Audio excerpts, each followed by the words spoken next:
Party की भलाई के लिए, पार्टी के हित के लिए जरूरी है, अगर उस पर दोनों दल, कहते हैं ना कि विन विन सिचुएशन होना चाहिए, दोनों दल अगर रजामंद हो जाते हैं तो मुझे लगता है कि ऑब्वियसली हमारा पहला प्रायोरिटी एनडीए ही होगा। नहीं, यहाँ पे कोई रूठा थोड़े था कि मान मनोबल की बात होगी। सीटों के लिए ये था ना जी, हम फिर से कहेंगे कि राजनीति थोड़ा सा कूर हो जाता है, उसमें व्यक्तिगत रिश्ते ज़्यादा महत्व नहीं रखते हैं, और ख़ास करके जब चुनाव आ जाएं तो 24 और 25 में। देखिए, दिल्ली दूर नहीं है और लोग आते जाते रहते हैं। हाँ, एक ये ऐसा समय है जबकि अपने राष्ट्रीय अध्यक्ष जी के पास लोग रहना चाहते हैं, उनसे बात करना जानते हैं। इसी को लेके थोड़ा सा कहते हैं ना कि लास्ट में बस 1% बचा हुआ है जिसको कि हम लोग फाइन ट्यून कर लेंगे तो फिर चीज़ें सब हो जाएंगी। क्या 1% बचा हुआ है, कौन सी बातें के लिए? देखिए, 2-3 चीज़ें हैं, जैसे कि शीट शेयरिंग की बात हुई, क्या फार्मूला होगा, और केवल लोकसभा में नहीं, राज्यसभा में भी और विधानसभा की बात करेंगे हम लोग। यानी कि हम माना जाए कि चिराग पासवान एनडीए में इन होंगे तो पशुपति पारस आउट। अनुमान लगाया जा सकता है, कयास लगाया जा सकता है, लेकिन हाँ, तो जिसके पास 500 वोट नहीं, आप उसको लायबिलिटी को बना के क्यों रखना चाहते हैं? और मैंने पहले ही कहा कि समटाइम्स राजनीति, पॉलिटिक्स गेट्स वेरी क्रूअल। तो जब क्रूड हो जाएगा तो फिर उस सिचुएशन में व्यक्तिगत रिश्ते पीछे आ जाते हैं, नेपथ्य में आ जाते हैं। बीजेपी को एक चेहरा मिल गया है चिराग पासवान के तौर पे, इसलिए वो पशुपति पारस को वो आउट करेंगे। नमस्कार, बहुत स्वागत है आपका लाइव बिहार में। मैं आपके साथ रूपम। देखिए, चिराग पासवान की जिस तरह से खबरें सामने आ रही है कि चिराग पासवान बहुत जल्द ही एनडीए के साथ मिलने जा रहे हैं, और सूत्रों से जो खबरें सामने आ रही है कि आज मीटिंग भी हुई है अमित शाह से चिराग पासवान की दिल्ली में, और क्या कुछ शर्तें मानी गई चिराग पासवान की, क्या कुछ बातें हुई, ये भी खबरें सामने आ रही है कि बहुत जल्द चिराग पासवान मंत्रिमंडल में भी पहुंचने वाले हैं और शपथ ग्रहण भी करेंगे। आज हमारे साथ लोजपा रामविलास पासवान की पार्टी के प्रवक्ता डॉक्टर प्रोफेसर विनीत जी हमारे साथ जुड़े हुए हैं। विनीत जी, बहुत जल्द ही खुशखबरी आने वाली है आपके पार्टी में। अब जब बिहार के लोगों के लिए काम करते हैं तो ऐसे भी वो खुशखबरी होती है और हम खुश रहते हैं। पर आपका अगर आशय है कि जो भी आपने बताया अपने वक्तव्य में कि एनडीए में हम शामिल होने जा रहे हैं या मंत्री पद की बात कर रहे हैं, हम लोग बार बार कहते आ रहे हैं और फिर से मैं वही बात को दोहराऊंगा कि पार्टी और कार्यकर्ताओं के हित में जो बात होगी उसका निर्णय चिराग पासवान जी लेंगे। अब ये मुझे नहीं मालूम है कि माननीय गृह मंत्री जी से उनकी मुलाकात हुई या नहीं हुई है, और हाँ, मीटिंग्स हो रहे हैं, निरंतरता में मीटिंग हो रहे हैं, चाहे अमित शाह जी की बात कर लें या नित्यानंद राय जी की बात कर लें। कुछ चीज़ें हैं जो मैंने कहा कि पार्टी की भलाई के लिए, पार्टी के हित के लिए जरूरी है, अगर उस पर दोनों दल, कहते हैं ना कि विन विन सिचुएशन होना चाहिए, दोनों दल अगर रजामंद हो जाते हैं तो मुझे लगता है कि ऑब्वियसली हमारा पहला प्रायोरिटी एनडीए ही होगा, क्योंकि हम माननीय प्रधानमंत्री जी की नीतियों के मुरीद हैं, प्रशंसक हैं। सुन लिया जाए पूरी बात। अच्छा, ठीक है। तो जब समय आएगा तो ये खुशखबरी सबसे पहले मुझे लगता है कि हम लोग के माध्यम से होती हुई आपको भी मिलेगी। जी। अच्छा, जिस तरह से नित्यानंद राय सबसे पहले चिराग पासवान के पास आए मिलने के लिए, तो मतलब एक कहा जाता है ना कि न्योता देना, क्या वो न्योता दिए और उसके बाद फिर अब अमित शाह से मुलाकात हुई, भाई मान मनोबल जो भी था क्या पूरा हो गया था? नहीं, यहाँ पे कोई रूठा थोड़े था कि मान मनोबल की बात सीटों होगी। के लिए ये था ना जी, हम फिर से कहेंगे कि राजनीति थोड़ा सा कूर हो जाता है, उसमें व्यक्तिगत रिश्ते ज़्यादा महत्व नहीं रखते हैं, और ख़ास करके जब चुनाव आ जाएं तो 24 और 25 में। और हमें तो हमारे अपनों ने धोखा दिया है, तो हम लोग काफ़ी सजग हैं। तो हम नहीं चाहते हैं कि कोई भी व्यक्ति हमें मौखिक रूप से कुछ बोल दे और हम बहल जाए। हम लोग चाहते हैं कि कोई भी चीज़ हो तो औपचारिक रूप से हो, उसका अनाउंसमेंट हो, उसकी घोषणा हो। तो भाई नित्यानंद राय जी एक पारिवारिक दोस्त मित्र के हैसियत से भी आते हैं चिराग पासवान जी से मिलने, और हमारे दिवंगत संस्थापक रामविलास पासवान जी के अच्छे मित्रों में इनफैक्ट छोटे अनुज की तरह थे। तो वो आए, उन्होंने अपना जो भी बात कहना था बात कहा, और हमारे राष्ट्रीय अध्यक्ष जी ने ये बात तो कहा है कि हमारा पहला प्रायोरिटी एनडीए ही होगा, लेकिन हाँ, कुछ चीज़ें पार्टी के बेहतरी के लिए, कार्यकर्ताओं के लिए हो जाए, ताकि बाद में कोई भी ऐसा सिगुफा ना हो जिससे कि मैसेज खराब जाए। उस चीज़ को अवॉइड करने के लिए, उस चीज़ को बचने के लिए हम चाहते हैं कि जो भी चीज़ें हों खुल के सामने आ जाए। इसी को लेके थोड़ा सा कहते हैं ना कि लास्ट में बस 1% बचा हुआ है जिसको कि हम लोग फाइन ट्यून कर लेंगे तो फिर चीज़ें सब हो जाएंगी। कौन क्या 1% बचा हुआ है, कौन सी बातें के लिए? देखिए 2-3 चीज़ें हैं, जैसे कि शीट शेयरिंग की बात हुई, क्या फार्मूला होगा, और केवल लोकसभा में नहीं, राज्यसभा में भी और विधानसभा की बात करेंगे हम लोग। तो ये सब चीज़ें हैं और मुझे लगता है कि अगर हमारे राष्ट्रीय अध्यक्ष जी अ, अपनी पार्टी के बेहतरी के लिए, हित के लिए निर्णय लेंगे तो सबके लिए अच्छा होगा। ये भी सुनने में आ रहा है कि लोजपा के जो लोग हैं वो दिल्ली जल्दी जल्दी पहुंच रहे हैं, शपथ ग्रहण भी होने वाला है।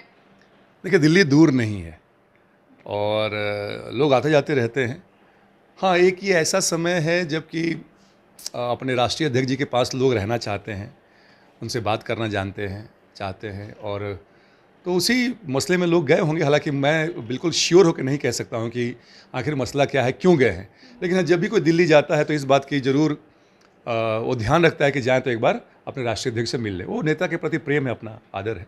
आपने कहा कि हमें तो अपनों ने ही लूटा, अपने ही हमारे दगाबाज निकल गए। तो जिस तरह से आप ऐसा कह रहे हैं तो अपने जहां वहां पर एनडीए में हैं आपके अपने, तो वहीं आप मिलने जा रहे हैं। आप लोग तो साफ तौर पे कह रहे थे कि भाई जहां पर पशुपति पारस रहेंगे हम नहीं जाएंगे, नीतीश कुमार रहेंगे हम नहीं जाएंगे, लेकिन फिर वही चीज़ नहीं, आखिर। हम आज भी कह रहे हैं कि पशुपति पारस जी माननीय मंत्री जी रहेंगे तो हम नहीं जाएंगे। वो अब की बात है ना, आज तक की बात है। कल किसने देखा है? मतलब कल है, कल यह बात मतलब कल है, कल कोई नहीं है।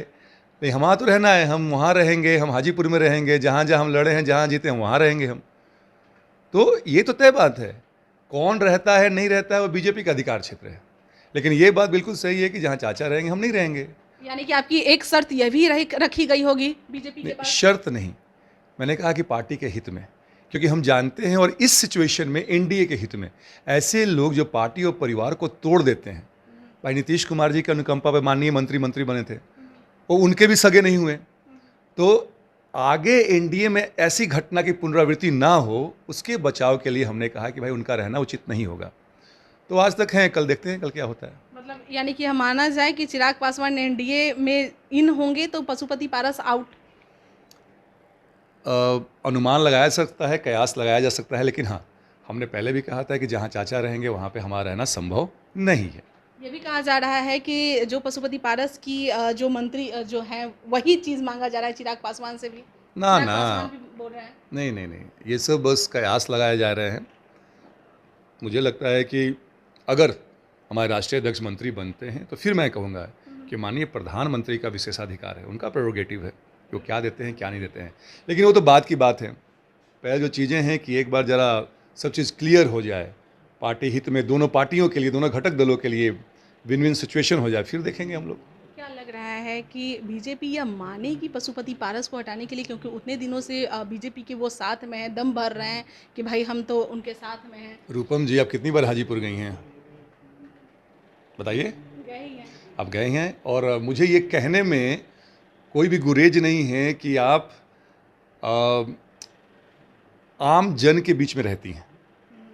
आपको मालूम है कि हाजीपुर में या ऐसा कहीं भी, अभी 2 दिन पहले नवादा होके आई, हम लोग साथ ही गए थे हम लोग, आपने भीड़ देखा वहाँ पे, और वो भीड़ वो वोटर है। यहाँ माननीय मंत्री जी हाजीपुर जाते हैं, उनके संसदीय क्षेत्र है, वहाँ पर उन पर स्याही फेंक दिया जाता है, काला झंडा दिखाया जाता है। तो क्या बीजेपी को नहीं मालूम है, जिनके पास सारा तंत्र है, कि किसके पास कौन वोट है? तो जिसके पास 500 वोट नहीं है, आप उसको लायबिलिटी को बना के क्यों रखना चाहते हैं? और मैंने पहले ही कहा कि समटाइम्स राजनीति, पॉलिटिक्स गेट्स वेरी क्रूअल। तो जब क्रूड हो जाएगा तो फिर उस सिचुएशन में व्यक्तिगत रिश्ते पीछे आ जाते हैं, नेपथ्य में आ जाते हैं। बीजेपी को एक चेहरा मिल गया है चिराग पासवान के तौर पे, इसलिए वो पशुपति पारस को वो आउट करेंगे। भाई बीजेपी हो चाहे कोई भी पार्टी हो, अपने भलाई के लिए ऐसे घटक दलों के साथ होंगी ना जो उनको जिताने में मदद करें, जो वोट ट्रांसफ़र करा सके। वो हमने तीनों उपचुनाव में दिखा दिया। हमने माननीय मंत्री जी कर्नाटक के चुनाव में गए थे, देखिए क्या हाल हो गया। तो जिसके पास अपना कोई जनाधार नहीं, अपना कोई वोट नहीं, उसको लायबिलिटी क्यों कोई बना के रखेगा? और चिराग पासवान जी ने हर बार दिखाया है कि जहाँ भी जाइए वहाँ पे 10,000 15,000 भीड़ तो आम बात है। हम तो लाखों की भीड़ की बात करते हैं, जो कि अच्छे अच्छे नेताओं में वो काबिलियत नहीं है। अच्छा, एक सवाल और है कि क्या चिराग पासवान सिर्फ मंत्री बनने तक ही ये सिमट के रह जाएंगे, या सीट जितना वो कह रहे हैं, कितना सीट चाहिए उन्हें, ना ना या सीटिंग सीटें जो बात कर रहे हैं कि भाई सीटिंग सीटें तक ही रह जाएंगे? रूपम जी, मंत्री बनना होता 2020 में बन जाते हैं। तो मतलब सीटिंग सीटें ही बस चाहिए? नहीं, हमें चाहिए कि बिहार को बदलना है। अब बिहार को बदलने के लिए हमें ज़्यादा सीट चाहिए, तब तो हम कहीं कुछ कर सकते हैं। कितने सीटों की डिमांड आप लोगों ने किया है? हम 40 सीट पे तैयार हैं, और तैयारी ज़बरदस्त है 3 साल में। तैयारी की है ना, लेकिन एनडीए के सुन साथ तो जुड़ रहे लीजिए, हैं। फिर हमने कहा कि अंग्रेजी में कहावत है, मोर द मेरियर, जितना आप दें उतना बेहतर हमारे लिए है।